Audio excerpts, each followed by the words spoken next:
اب چلیے حدیث کسے کہتے ہیں؟ دو موٹے الفاظ یاد کر لیجئے۔ حدیث دو طرح کی چیزوں پر مشتمل ہے۔ ایک اخبار کہلاتے ہیں، خبر کی جمع اخبار۔ ایک آثار کہلاتے ہیں، اثر کی جمع آثار۔ خبر کسے کہتے ہیں؟ حضور کا کوئی قول ہو، کوئی فعل ہو یا تقریر ہو۔ اب یہ تقریر کو آپ نہیں سمجھتے، تقریر تو آپ سمجھتے جو میں کر رہا ہوں یہ تقریر ہے، یہ تو ہے تقریر۔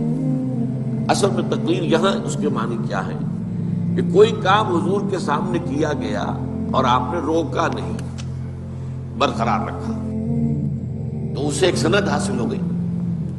جب حضور کے سامنے کام کیا، آپ نے دیکھا اور آپ نے منع نہیں کیا، روکا نہیں، کہا جائز ہے، تو یہ گویا کہ ایک سند ہو گئی کہ حضور کی طرف سے ایک طرح کی اس کو منظوری جو ہے امپلائڈ، حضور کی طرف سے ریکگنیشن حاصل ہو گئی۔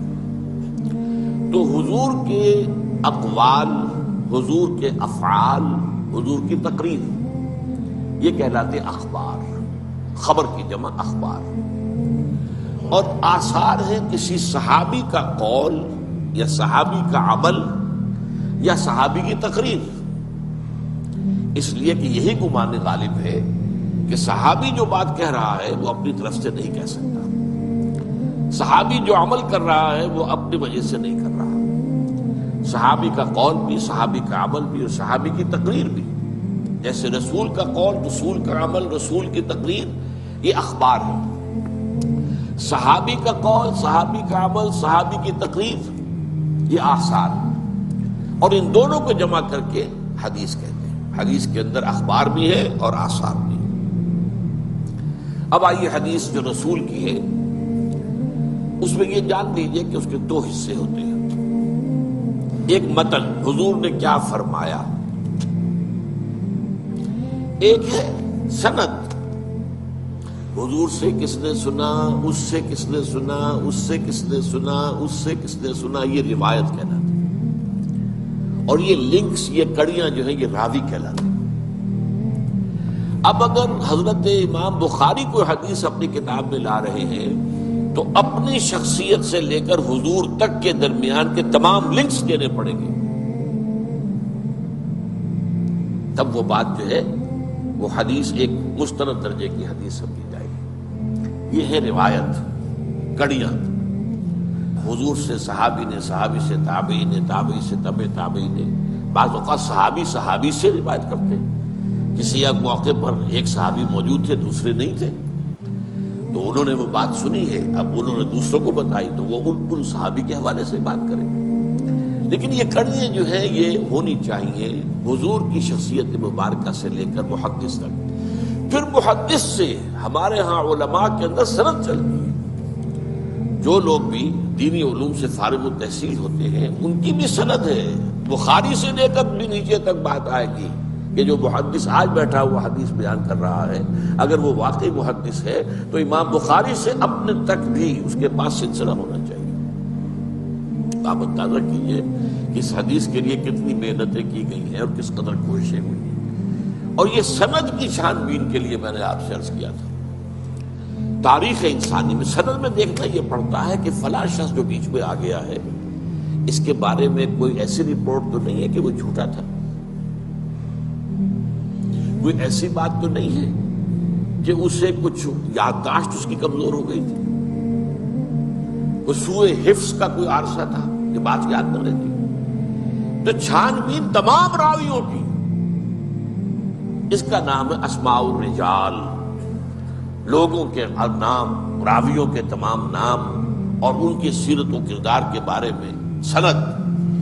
جیسا کہ میں نے عرض کیا، تاریخ انسانی میں یہ معاملہ کبھی ہوا ہی نہیں۔ واحد ایک شخصیت ہے محمد الرسول اللہ صلی اللہ علیہ وسلم کی کہ آپ کے احادیث کو پرکھنے کے لیے تمام راویوں کے حالات معلوم۔ تو حدیث جمع ہے متن اور سند، اور سند کا میں آپ کو بتا چکا ہوں کہ وہ حضور سے لے کر محدثین تک بات آتی ہے۔ اب سند کے اعتبار سے حدیث کی بہت سی قسمیں ہیں۔ مثلاً یہ کہ مسند اور متصل وہ حدیث کہلائے گی جس کی ساری کڑیاں جو ہیں حضور سے لے کر محدث تک یہ انٹیکٹ ہے، متصل ہے، کہیں کوئی وقفہ نہیں آتا بیچ میں۔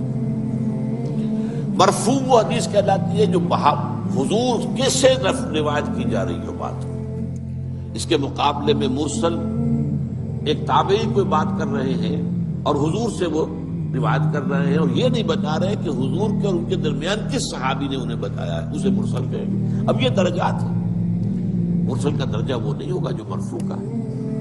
اسی طریقے سے موقوف کہلاتی ہیں، منقطع کہلاتی ہے، مقطوع کہلاتی ہیں حدیثیں جو صرف تابعی پر آ کر ختم ہو گئی، وہ اس سے آگے کی بات نہیں کر رہا ہے، تابعی کی بات ہے۔ تو اس حوالے سے بہت سی قسمیں ہیں۔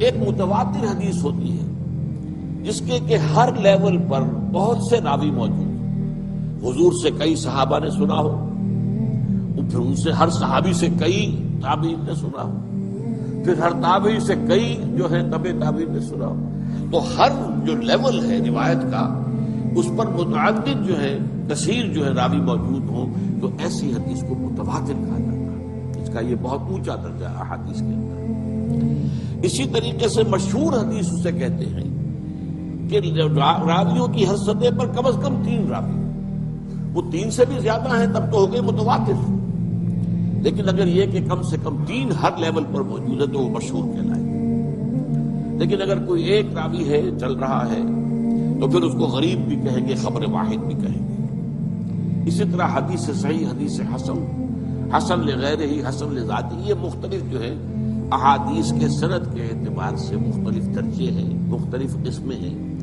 البتہ اس کے بعد پھر آتا ہے حدیث ضعیف، کمزور حدیث۔ کمزور حدیث کسے کہتے ہیں؟ جس میں کسی ایک راوی کے بارے میں شک ہو کہ یا تو اس کا کردار جو ہے وہ معیاری نہیں تھا، اس کے اخلاق، اس کی سیرت، اس کے معاملات درست نہیں تھے، ایک راوی ہے بیچ میں ایسا، تو ضعف پیدا ہو گیا، کمزوری پیدا ہو گئی اس روایت کے اندر، اس لنک کے اندر ایک کڑی جو ہے گویا کہ کمزور ہے۔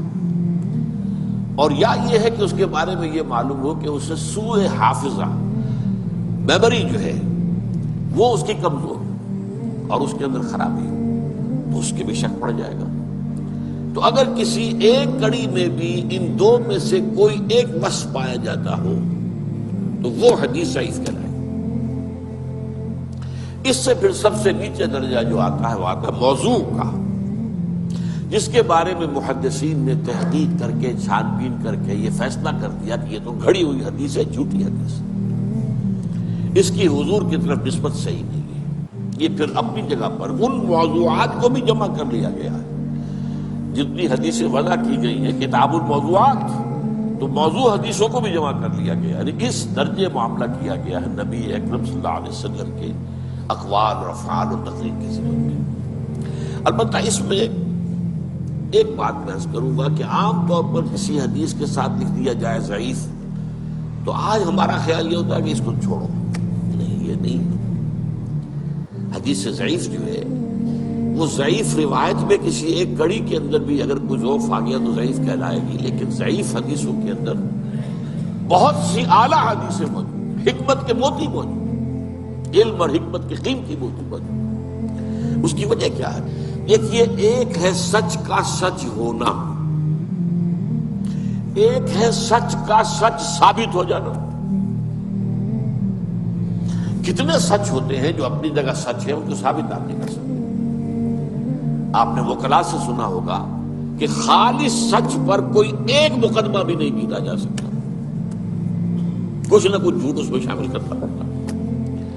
تو سچ کا ثبوت جو ہے وہ آسان کام نہیں ہے۔ اس کا یہ مطلب نہیں جو سچ ثابت نہ ہو سکے وہ جھوٹ ہے، یہ نہیں ہے۔ سچ ثابت نہیں ہو سکا، یہ اپنی جگہ بات ہوئی، لیکن پھر کیا اس کو ہم کہیں گے جھوٹ ہے؟ یہ نہیں۔ تو حدیث موضوع جو ہے وہ حدیث ضعیف جو ہے وہ کمزور تو ہے، موضوع نہیں ہے، وہ متروک نہیں ہوگی، وہ چھوڑی نہیں جائے گی۔ ہاں، اس سے کوئی حکم شرعی نہیں نکلے گا، شریعت کا حکم کسی شے کی حلت، حرمت، فرضیت وغیرہ، یہ حدیث ضعیف سے نہیں ہوگا۔ شریعت کے احکام جو ہے وہ اس سے بالا تر جو میں نے آپ کے سامنے طبقات رکھے حدیث کے، پھر انہی سے جو ہے شریعت کے احکام کا استنباط ہوگا۔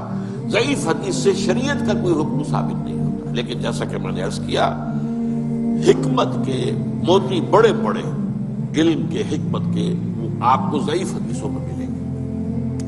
اور یہ تقریباً اجماع ہے امت کا کہ ضعیف احادیث جو ہیں وہ فضائل کے ضمن میں قابل قبول ہے، جس میں کسی عمل کی فضیلت بیان ہو رہی ہے، اس کے ضمن میں جو ضعیف احادیث ہے وہ قابل قبول ہے، ان کو اختیار کیا جا سکتا ہے۔ ہمارے بہت سے بڑے بڑے مصنفین ائمہ نے ضعیف احادیث کو اپنی کتابوں میں شامل کیا ہے، وہ ثابت تو نہیں ہو سکی اور سند کے اعتبار سے ثابت نہیں ہو سکی، کہیں ایک جگہ بھی کوئی اگر رکھنا پڑ گیا تو اس کا مطلب ہے کہ وہ ضعیف ہو گئی، لیکن پھر میں دوہرا رہا ہوں، اس کا یہ مطلب نہیں کہ وہ جھوٹی ہے یا گھڑی ہوئی ہے۔